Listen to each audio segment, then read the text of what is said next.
గొప్పల కోసం అప్పులు చేయడం, గొప్పల కోసం తప్పులు చేయడం, గొప్పల వల్ల ముప్పులు తిప్పలు. నేడున్న సమాజంలో లోకం యొక్క పోకడ దాదాపు ఈ విధంగానే ఉంది. మరి లోకంలో నుండి ప్రత్యేకింపబడిన మనం ఇలా గొప్పతనం కోరవచ్చా? అసలు గొప్పతనం అంటే ఏమిటి? లోకం గొప్పతనాన్ని స్థాయి, ధనం, హోదా, అధికారం, గౌరవం ఇలా రకరకాలుగా కొలుస్తుంది. మరి మన ప్రభువు గొప్పవారు అని ఎవరిని పిలుస్తున్నారు? రండి చూద్దాం.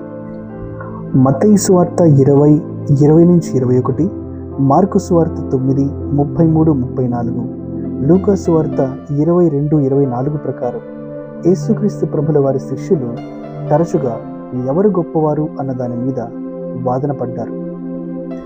శిష్యుల హృదయాలను ఎరిగిన యేసుప్రభుల వారు గొప్పతనానికి నిర్వచనం ఇలా ఇచ్చారు.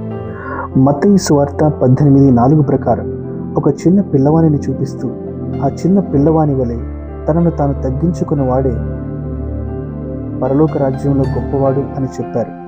అలాగే మార్కు సువార్త 9:35 ప్రకారం ఎవడైనను మొదటివాడే ఉండగోరిన ఎడల అతడు అందరిలో కడపటివాడును, అందరికీ పరిచారకుడునై ఉండవలెను. అదేవిధంగా మత్తయి సువార్త 23:11-12 వచనాల్లో మీలో అందరికంటే గొప్పవాడు నీకు పరిచారకుడై ఉండవలెను.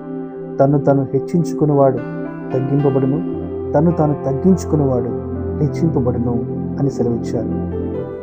బాప్తిస్మమిచ్చే యోహాను గురించి చెప్తూ స్త్రీలు కనిన వారిలో గొప్పవాడు ఆయనే అని చెప్పిన పరలోక రాజ్యంలో అల్పులైన వారు అతని కంటే గొప్పవారు అని చెప్తున్నారు.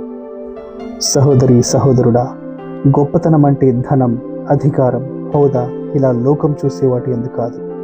తగ్గింపు, ప్రేమ, దయ వీటి యందు మాత్రమే ఉందని ప్రభువు మనకు బోధిస్తున్నాడు. నేను గొప్పవాడినా కాదా, నేను ఎలా గొప్పవాడిని అవుతాను అని అడగకుండా నేను ఎలా సేవ చేయగలను అని అడిగినప్పుడే మనము దేవుని రాజ్యంలోని నిజమైన గొప్పతనంలోకి నడుస్తాం. చివరిగా ఒక్క మాట, దేవుని రాజ్యంలో గొప్పవాడు అంటే ఎత్తుకు ఎక్కినవాడు కాదు, ప్రేమలో, సేవలో మోకాళ్లపై వంగినవాడే నిజమైన గొప్పవాడు. Praise the Lord. దేవునికి సమస్త మహిమ, ఘనత, ప్రభావములు కలుగునుగాక.